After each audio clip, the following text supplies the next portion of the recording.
Assalamualaikum warahmatullahi wabarakatuh. Selamat berjumpa kembali di channel YouTube Marno Kim. Pada kesempatan kali ini kita akan membahas tentang klasifikasi materi atau penggolongan materi. Kita dapat menggolongkan materi ke dalam dua jenis, yaitu zat tunggal dan campuran. Zat tunggal sendiri terdiri dari unsur dan senyawa. Unsur terdiri dari logam, non-logam, dan di antara keduanya, yaitu setengah logam yang kita kenal sebagai metaloid. Sementara campuran, kita bisa bedakan campuran yang serba sama atau homogen, dan campuran yang serba aneka atau heterogen.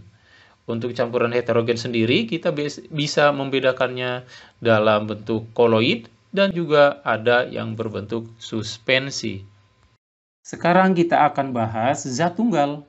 Zat tunggal adalah zat yang murni, yang hanya tersusun dari satu jenis materi.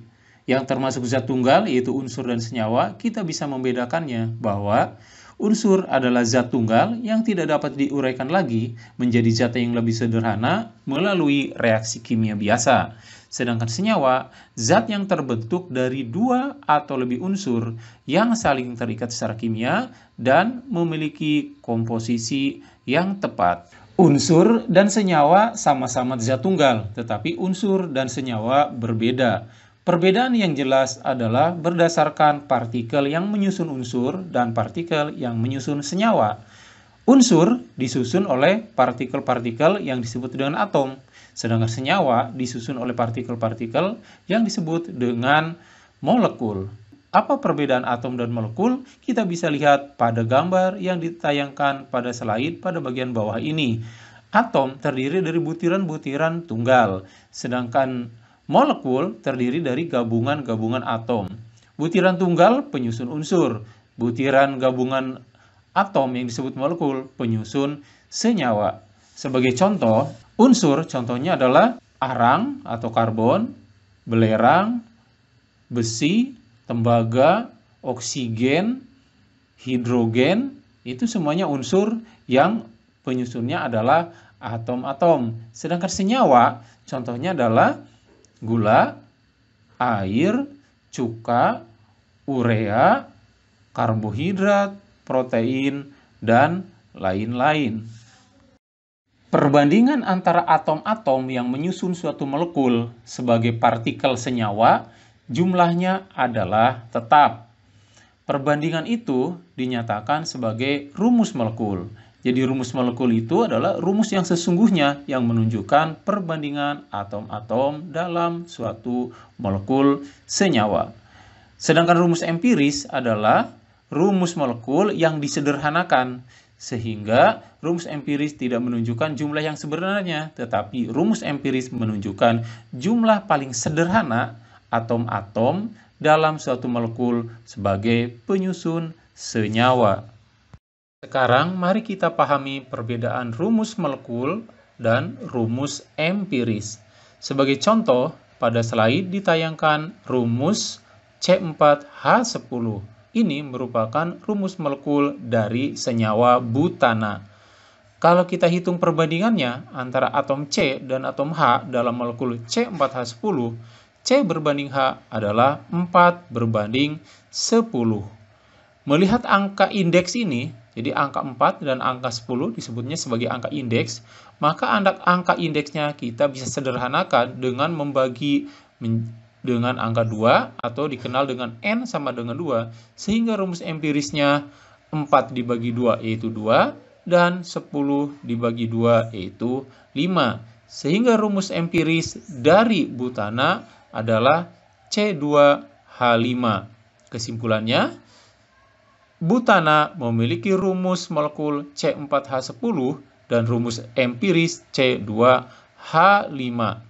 Kemudian, kita lanjutkan dengan rumus molekul dari senyawa asam fosfat. Rumus molekulnya adalah H3PO4. Melihat angka indeksnya, yaitu 3 untuk H, 1 untuk P, angka 1 tidak ditulis, dan 4 untuk O, maka kita bisa tuliskan perbandingan antara atom H, atom P, dan atom O adalah 3:1 Oleh karena itu, karena salah satunya angkanya adalah angka 1, maka kita tidak dapat menyederhanakan lebih sederhana lagi, sehingga rumus empirisnya sama dengan rumus molekul, yaitu H3PO4. Jika suka dengan video ini, silahkan klik like. Dan jika suka dengan konten-konten Marnokim, silahkan klik subscribe dan nyalakan tanda loncengnya agar mendapatkan notifikasi video terbaru.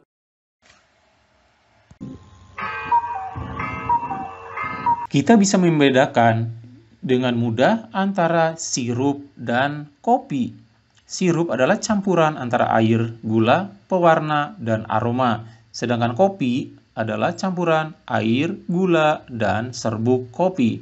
Apa bedanya? Ketika kita mengamati sirup, kita tidak bisa membedakan sebelah mana gulanya, sebelah mana aromanya, dan sebelah mana pewarnanya. Semuanya bercampur homogen, serba sama di setiap bagian campuran.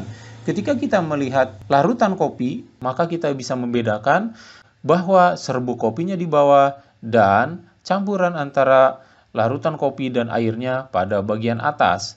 Atau kita bisa dengan mudah membedakan campuran minyak dan air. Minyak pada bagian atas dan airnya terpisah pada bagian bawah. Sementara kalau kita melihat logam, logam itu ada yang unsur yang tidak tercampur, ada juga logam yang merupakan campuran. Contohnya adalah baja. Baja adalah campuran besi dan karbon. Bisakah kalian melihat perbedaan di sebelah mana besi dan di sebelah mana karbonnya pada logam baja?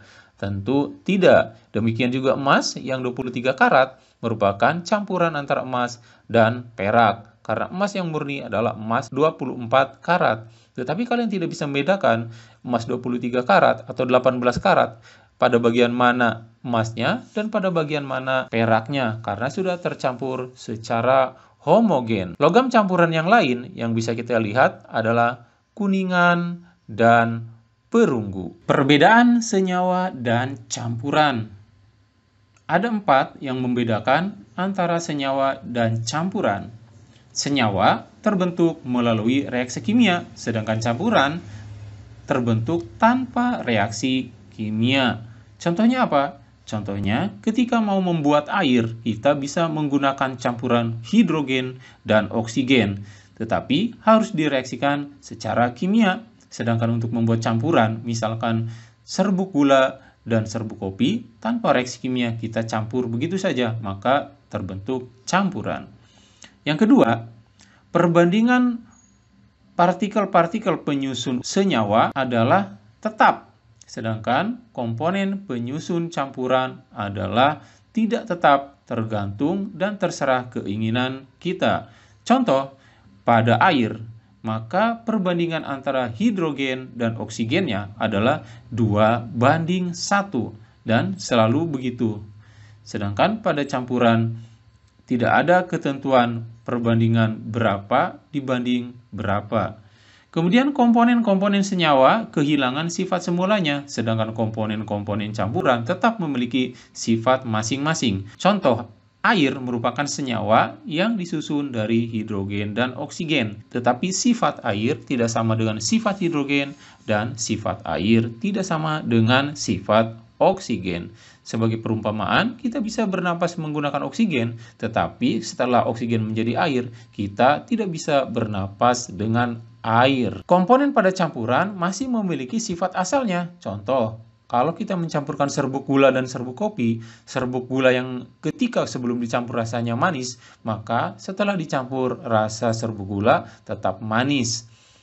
Yang keempat, senyawa tidak dapat dipisahkan menjadi komponen-komponen dengan cara fisis, tetapi harus melalui reaksi kimia. Sedangkan campuran dapat dipisahkan menjadi komponen-komponennya dengan cara fisis. Contohnya apa? Contohnya, kita ingin memisahkan hidrogen dan oksigen dari air, maka kita menggunakan reaksi kimia elektrolisis. Kita tidak bisa menyaring air sehingga terpisah antara hidrogen dan oksigennya. Atau kita tidak bisa memanaskan air sehingga oksigen dan hidrogennya terpisah. Tetapi kalau campuran, misalkan minyak dan air tercampur, maka kita bisa memisahkannya dengan menggunakan corong pisah atau separator. Demikian, semoga bermanfaat. Assalamualaikum.